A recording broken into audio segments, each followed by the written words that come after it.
Nation अगले आधे घंटे में देश और दुनिया की हर खबर होगी सीधी सपाट रफ्तार से भरी कट टू कट। सबसे पहले बात करते हैं भीड़ तंत्र की, जिसका एक खौफनाक चेहरा नजर आया बुलंदशहर में उस वक्त जब एक बूचड़ खाने का विरोध कर रहे लोग इस कदर हिंसक हो गए कि उन्होंने एक इंस्पेक्टर को अपना निशाना बनाकर उसे मौत के आगोश में सुला दिया।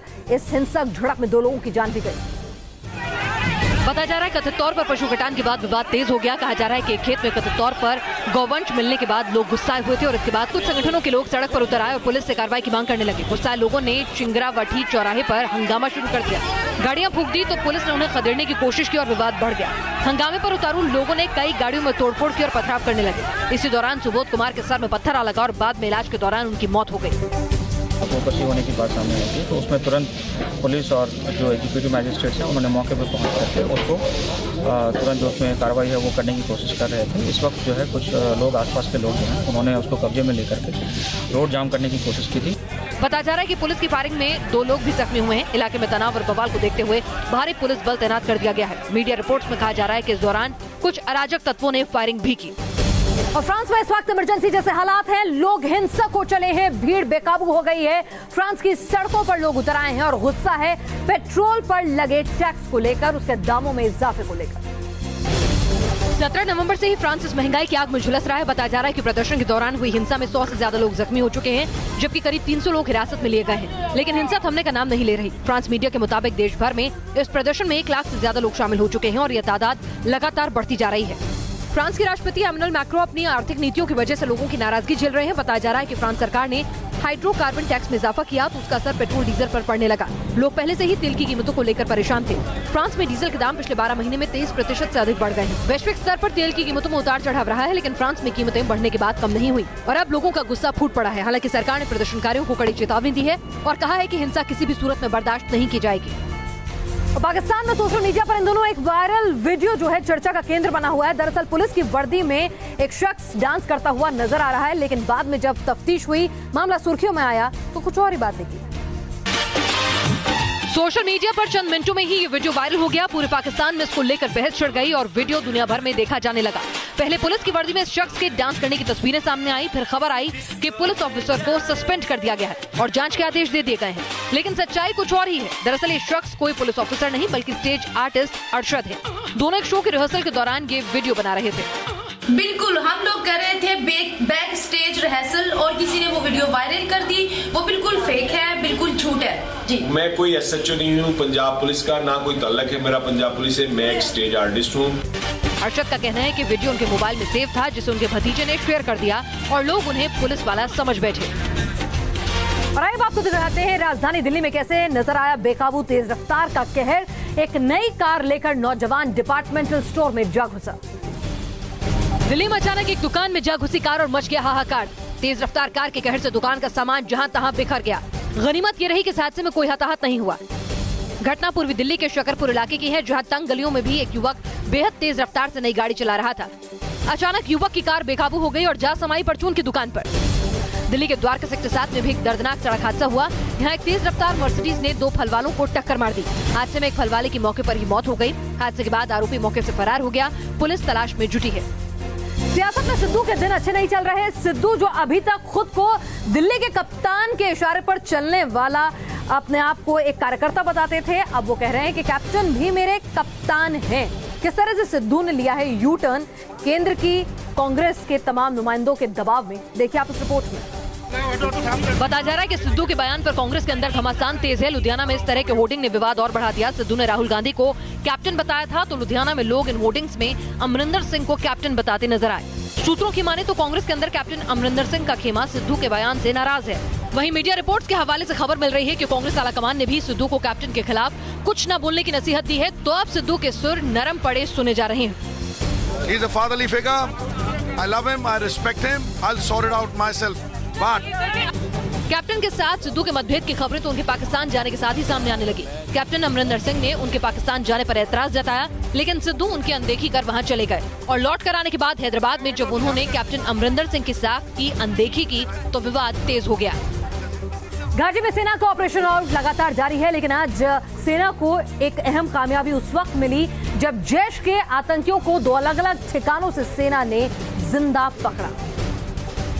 आतंक के खिलाफ जारी ऑपरेशन के तहत त्राल और पंपोर इलाके में कार्रवाई की गई। बताया जा रहा है कि आतंकी घाटी में बड़ी साजिश को अंजाम देने की तैयारी कर रहे थे, लेकिन एजेंसियां अलर्ट पर थीं और वक्त रहते ही आतंकियों की पोल खुल गई। सूत्रों के हवाले से मिली जानकारी के मुताबिक जम्मू कश्मीर पुलिस को दक्षिण कश्मीर में जैश-ए-मोहम्मद से जुड़े आतंकियों के सक्रिय होने के इनपुट मिले थे।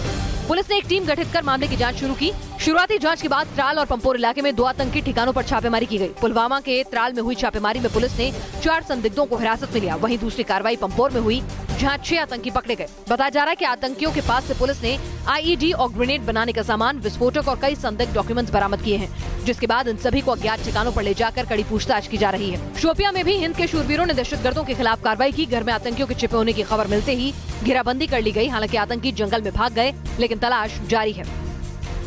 और बात करते हैं तेलंगाना में चुनाव प्रचार प्रसार की, जहां पर विकास का मुद्दा तो कहीं पीछे छूट गया है और प्रचार के आखिरी दौर में किस तरह से भागने भगाने की राजनीति और वोटों के ध्रुवीकरण की कोशिश नजर आ रही है। मैं आपसे कह सकता हूं, ओबीसी को यहां से वैसे ही भागना पड़ेगा जैसे हैदराबाद से निजाम को भागने के लिए मजबूर होना पड़ा था।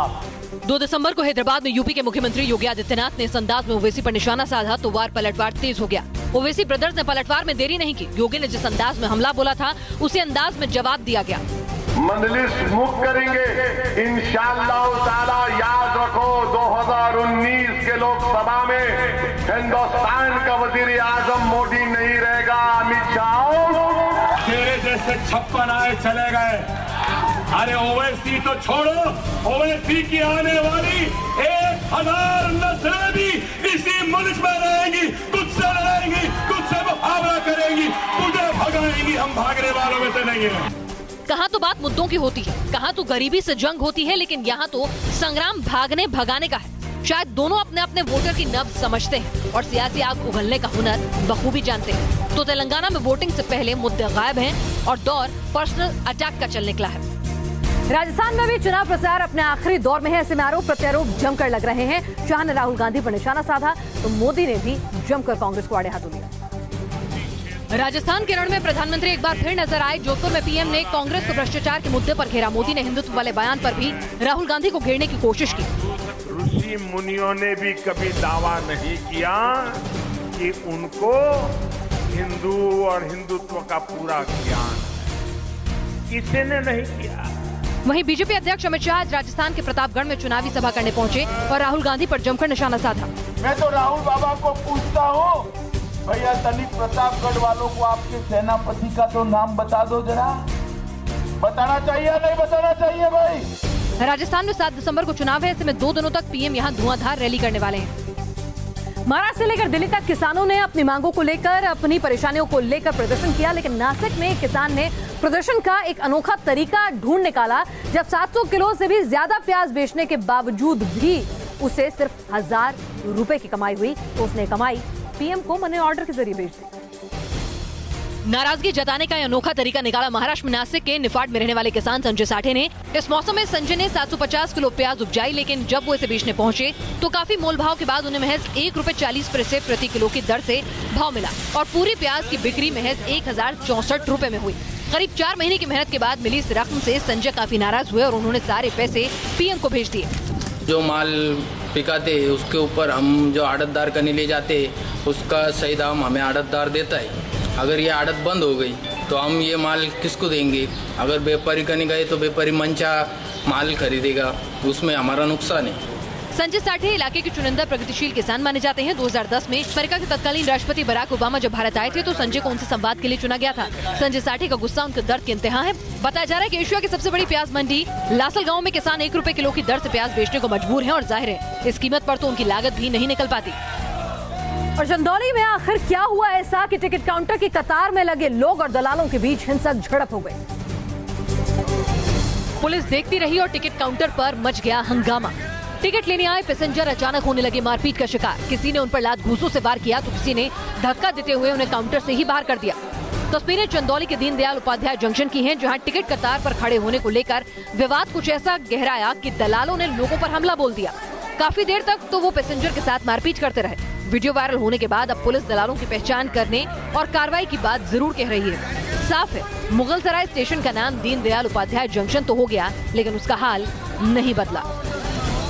जुर्म की दुनिया की हर बड़ी खबर देखिए क्राइम कट टू कट में। अमृतसर के हकीमा गेट इलाके में पुलिस और पब्लिक के बीच हुई तीखी झड़प। पुलिस हिरासत में एक शख्स की मौत के बाद इलाके के लोग भड़क उठे। लोगों ने ईंट पत्थर और लाठी डंडों से पुलिस पर हमला बोल दिया। इस हमले में 2 पुलिस वाले घायल हो गए। बताया जा रहा है कि पुलिस कस्टडी में मरने वाले युवक को नशीले पदार्थों के साथ गिरफ्तार किया गया। दिल्ली के चांदनी चौक में हवाला कारोबार का खुलासा। साबुन मेवे की छोटी सी दुकान से मिले सैकड़ों सीक्रेट लॉकर। इनकम टैक्स की छापेमारी में 25 करोड़ रुपए बरामद। 180 लॉकर्स की जांच अभी बाकी। यूपी के शाहजहांपुर में रेप पीड़िता की गोली मारकर हत्या कर दी गई। आरोपी ने गोली मारने के बाद पीड़िता का गला भी रेत डाला। हत्या का आरोप रेप के आरोपी के भाइयों पर लगा है। हत्या करने के बाद से आरोपी फरार हैं, जिनकी तलाश में पुलिस जुटी है। गाजियाबाद के लोनी इलाके में बदमाशों ने की एक दूध कारोबारी की हत्या। बाइक सवार 3 बदमाशों ने की 9 राउंड फायरिंग से इलाके में मची दहशत। पुलिस मामले की जांच में जुटी। मुरादाबाद में बदमाशों और पुलिस के बीच एनकाउंटर। फायरिंग में एक बदमाश को लगी गोली। घायल बदमाश को पुलिस ने किया गिरफ्तार। एनकाउंटर में एक सिपाही भी हुआ घायल। अयोध्या में राम मंदिर के निर्माण को लेकर जोर शोर से राजनीति होती है। न जाने कितनी धर्म संसद बुलाई जाती है, लेकिन उसी अयोध्या में 182 मंदिर इस वक्त जर्जर हालत में हैं, जिनकी सुध लेने वाला कोई नहीं। अयोध्या नगर निगम ने हाल ही में ऐसे 182 जर्जर मंदिरों की सूची जारी की है, लेकिन आशंका है कि यहाँ ऐसा करीब 500 से ज्यादा जर्जर हो चुके मंदिर मौजूद हैं। बताया जा रहा है कि हाल के दिनों में अयोध्या आने वालों की तादाद बढ़ी है और कई बार उन्हें ऐसे ही मंदिरों में ठहरना पड़ता है।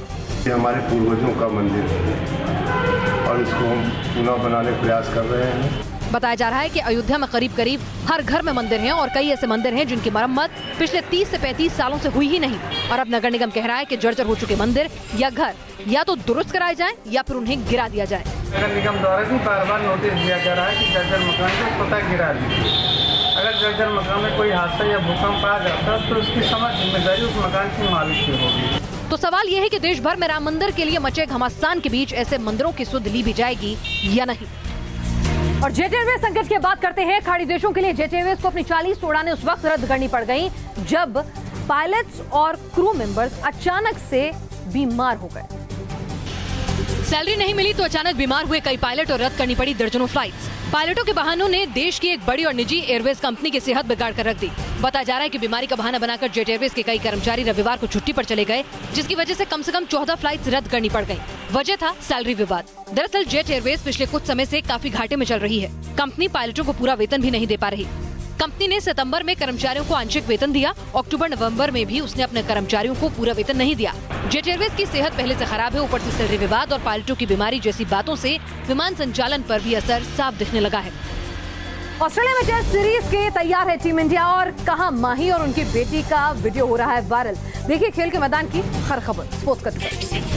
पूर्व कप्तान महेंद्र सिंह धोनी ने बेटी जीवा के साथ अपने डांस से मचाया धमाल। जीवा के इशारों पर इंग्लिश गाने पर डांस करते नजर आए धोनी जीवा के डांस का वीडियो हुआ वायरल। टीम इंडिया के कप्तान विराट कोहली को मिला ऑस्ट्रेलिया में खास सम्मान। विराट के 2014 सिडनी टेस्ट में शतक जड़ने वाली जर्सी को ब्रैडमैन म्यूजियम में जगह दी गई। सचिन तेंदुलकर और कपिल देव के बाद ये सम्मान हासिल करने वाले विराट तीसरे भारतीय क्रिकेटर बने। ऑस्ट्रेलिया के उप कप्तान जॉश हेजलवुड ने टेस्ट सीरीज से पहले विराट और टीम इंडिया को बनाया टारगेट। हेजलवुड ने कहा नंबर 1 टेस्ट टीम को ऑस्ट्रेलिया में सिखाएंगे सबक। हालांकि स्लेजिंग से दूर रहने का भी किया ऐलान। ऑस्ट्रेलिया के अंडर 19 क्रिकेटर ओलिवर डेविस ने 6 गेंद पर 6 छक्के जड़ने के बाद दोहरा शतक जड़कर इतिहास रचा। ओलिवर डेविस ने 17 छक्कों की मदद से 115 गेंदों पर 207 रन की धमाकेदार पारी खेली। भारतीय महिला क्रिकेटर मिताली राज का 36वां बर्थडे आज। महिला क्रिकेट में सबसे ज्यादा वनडे रन बना चुकी हैं मिताली और भारत की वनडे कप्तान मिताली राज ने भारत के लिए 197 वनडे, 10 टेस्ट और 85 T20 मैच खेले। और केरल में सबरीमाला को लेकर विवाद थमता नजर नहीं आ रहा है। विधानसभा में जमकर हंगामा हुआ। सबरीमाला मंदिर का संग्राम अब सड़क से संसद तक जा पहुंचा है। सबरीमाला विवाद को लेकर केरल विधानसभा में आज जमकर हंगामा हुआ। सदन में विरोध प्रदर्शन हुआ, नारेबाजी हुई और पोस्टर तक लहराए गए। कांग्रेस के नेतृत्व वाले यूडीएफ के विधायक सरकार के खिलाफ नारेबाजी करते हुए वेल में आ गए। थोड़ी देर बाद स्पीकर के सामने काले रंग का एक बैनर भी लगा दिया गया। इसके बाद सदन की कार्रवाई दिन भर के लिए स्थगित कर दी गई। मुख्यमंत्री का आरोप है कि सबरीमाला में जो विरोध प्रदर्शन हो रहे हैं वो कांग्रेस और बीजेपी अपने अपने फायदे के लिए करा रही है। और क्या भारत करेगा ओलंपिक की मेजबानी? क्या भारत ने इसके लिए तैयारियां शुरू कर दी हैं? आखिर ये सवाल क्यों उठे? बताया जा रहा है कि यूपी सरकार के सामने ऐसे शहर का ब्लूप्रिंट पेश किया गया है और अगर हरी झंडी मिली तो अगले 12-15 सालों में इसे तैयार किया जा सकता है। ब्लूप्रिंट में जेवर के आसपास मौजूद सरकारी और निजी जमीन को इस ग्रीनफील्ड सिटी के लिए मुफीद माना गया है।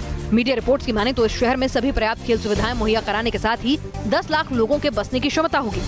विचार बहुत चल रहा है जेवर के एयरपोर्ट बन जाने से, और उसके बाद जो ईस्टर्न पेरिफेरल रोड और वेस्टर्न पेरिफेरल रोड बनी है वो एक प्रकार से एनसीआर को पूरे तरीके से कनेक्ट कर रही है। बताया जा रहा है कि ओलंपिक विलेज फ्रेंच कॉरिडोर से 60 किलोमीटर दूर होगा। हालांकि अभी इसको लेकर औपचारिक ऐलान नहीं हुआ है, लेकिन इस इलाके में स्पोर्ट्स के लिए मौजूद इंफ्रास्ट्रक्चर को देखते हुए ये जगह ओलंपिक विलेज के लिए सही मानी जा रही है। और गुजरात के दाहोद में एक आदमखोर तेंदुओं को पकड़ने के लिए वन विभाग के कर्मचारी क्या कुछ जतन कर रहे हैं। वन विभाग के कर्मचारी पिंजरे के अंदर और तेंदुआ बाहर। ये तस्वीरें गुजरात के दाहोद की हैं, जहां तेंदुए को पकड़ने के लिए वन विभाग की टीम ये अनोखा तरीका अपना रही है। बताया जा रहा है कि ये तेंदुआ इतना शातिर और खतरनाक है कि इसने अब 3 लोगों को अपना निशाना बना लिया है। कई कोशिशों के बाद भी जब तेंदुआ नहीं पकड़ा जा सका तो वन विभाग की टीम ने यह तरीका अपनाया। पिंजरे के अंदर ट्रैंक्विलाइजर गन लेकर कुछ वनकर्मी बैठ गए और पिंजरे के पास ही बकरी बांध दी, जिसकी गंध पाकर तेंदुआ वहां आए और वो उसे बेहोश कर पकड़ सके। लेकिन फॉरेस्ट टीम की ये कोशिश भी अब तक काम नहीं आई है। खबर है कि गुजरात में 3 लोगों की जान लेने वाला आदमखोर तेंदुआ एमपी में घुस गया है। अलीराजपुर में इस तेंदुए ने सोते हुए एक शख्स पर हमला बोल दिया, जिससे उसे काफी चोटें आई। और क्या होता है सेक्सटॉर्शन और किस तरह से साइबर अपराधी कर रहे हैं सेक्सटॉर्शन के नाम पर उगाही। सेक्सटॉर्शन के जरिए भारत के लोगों को भी अपना शिकार बना रहे हैं साइबर अपराधी। बदनाम करने की धमकी देकर वो पीड़ित से कभी मोटी रकम वसूलते हैं तो कभी उसे करते हैं ब्लैकमेल। आइए आपको बताते हैं कि सेक्सटॉर्शन है क्या।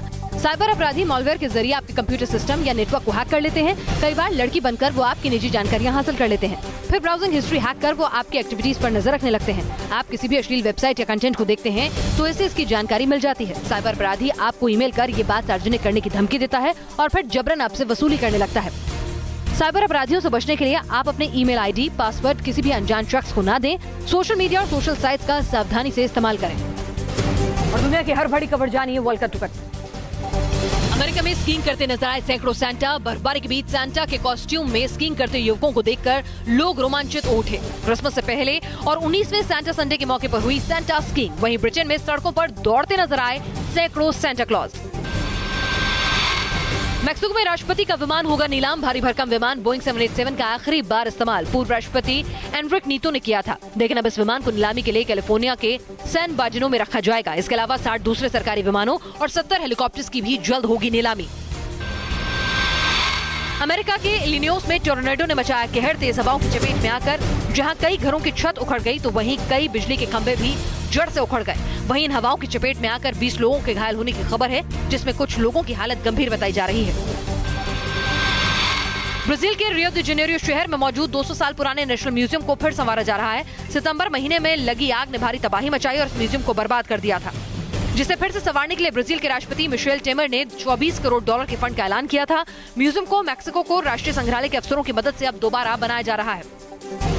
और G20 समिट के दौरान नजर आया ट्रंप, तस्वीर और विवाद। ट्रंप के इस अंदाज से दुनिया फिर हैरान रह गई।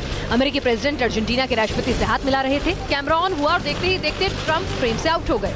तस्वीरें ब्यूनस आयर्स में हुई G20 समिट की हैं, जहां अमेरिकी प्रेसिडेंट डोनाल्ड ट्रंप अर्जेंटीना के राष्ट्रपति मॉरिसियो मेस्त्री से मिल रहे थे। फोटोग्राफर दोनों की तस्वीरें क्लिक कर ही रहे थे कि ट्रंप स्टेज छोड़कर चले गए। निकलते समय ट्रंप को ये कहते भी सुना गया, get me out of here. Trump के बर्ताव से अर्जेंटीना के राष्ट्रपति भी हैरान रह गए। एक शख्स ट्रंप को वापस बुलाने के लिए उनके पीछे भागता है और मेस्त्री खाली स्टेज पर ट्रंप के रवैये से परेशान खड़े नजर आते हैं। ये पहली बार नहीं है जब ट्रंप ने इस तरह का अजीबोगरीब बर्ताव किया हो। इससे पहले जुलाई में ट्रंप अपनी आधिकारिक गाड़ी को नजरअंदाज करते हुए सीधे टारमक तक जा पहुंचे थे। इन दोनों कुछ तस्वीरें सोशल मीडिया पर वायरल हो रही हैं और लोग इसे तैरते अपार्टमेंट का नाम दे रहे हैं, लेकिन माजरा है क्या? न ये श्रीनगर में तैरता शिकारा है और न ही पानी में बहता कोई घर। ये एक ऐसी बोट है जो चलता फिरता घर है और इसका आकार बिल्कुल अपार्टमेंट की तरह है। ये बोट जितनी बाहर से हैरान करती है उतनी ही अंदर से भी दिलचस्प है। दरअसल ये साउथ वेस्ट चीन के यांगत्से नदी पर तैरते रेस्टोरेंट की तस्वीरें हैं, जिसे चोंकिंग शिफ्ट किया गया। बताया जा रहा है कि नदी में इसकी वजह से पोल्यूशन बढ़ने लगा तो उसे शिफ्ट करने का फैसला लिया गया। शिफ्ट करने के लिए 2 छोटे बोट का इंतजाम किया गया और इस फ्लोटिंग रेस्टोरेंट को पानी के रास्ते ही खींचकर चोंकिंग की तरफ ले जाया गया। ये तस्वीर जब लोगों तक पहुंची तो लोगों को लगा कि ये पानी पर तैरता फ्लोटिंग हाउस है। आपने देखी देश और दुनिया की हर खबर सीधी सपाट रफ्तार से भरी हुई कट टू कट। कल फिर हाजिर होंगे, दीजिए इजाजत।